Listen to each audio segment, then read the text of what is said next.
Ez lesz az idei első repülés. Nincsen még túl jó idő, eléggé hideg van, 2 taksit hoztam. Tegnap voltunk lent sétálni itt a Dunaparton, itt van egy kedvenc kis helyünk, ahol mindig leszoktunk jönni. És olyan jól nézett ki, hogy arra gondoltam, hogy most így reggel visszajövök, és repülök egyet. Azért még eléggé hideg van, látszik minden deres, reggel még kapargattam az autót is. Hát nem baj, meglátjuk, hanem akkor maximum sétáltam egy jót. Na, meg is jöttem ide a helyszínre. Vigyázni kell, mert egy kicsit csúszós a talaj. Ezt nézzétek meg, ez milyen jól néz amúgy ki.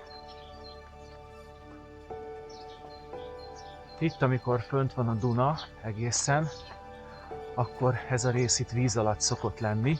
Igazából amit most ide építettek, ez egy ilyen kis hidacska, mert ez itt víz alatt szokott lenni most, ahol éppen állok. Ez egy ilyen tök jó hangulatos hely, és nagyon-nagyon lent van a Duna.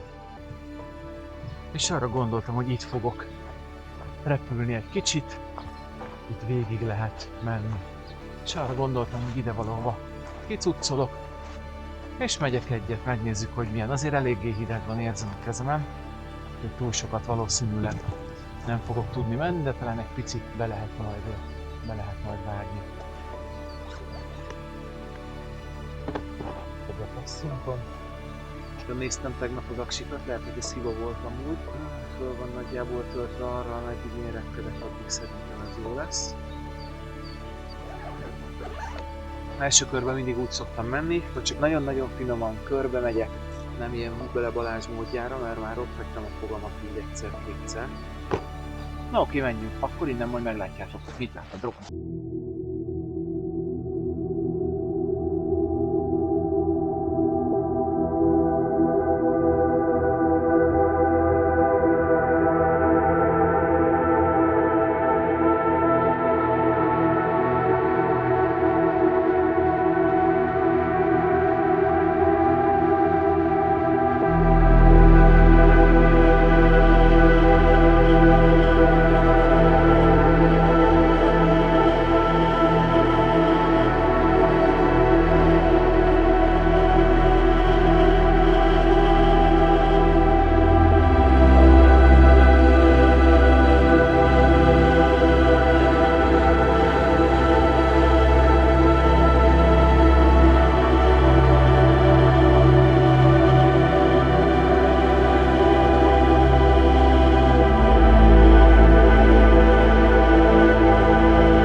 ez nagyon magic volt.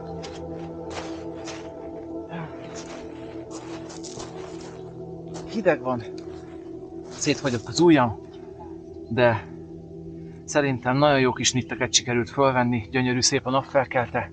Most ébredezik a város, és itt tök egyedül voltam, úgyhogy ez egy szuper tök jó reggel volt.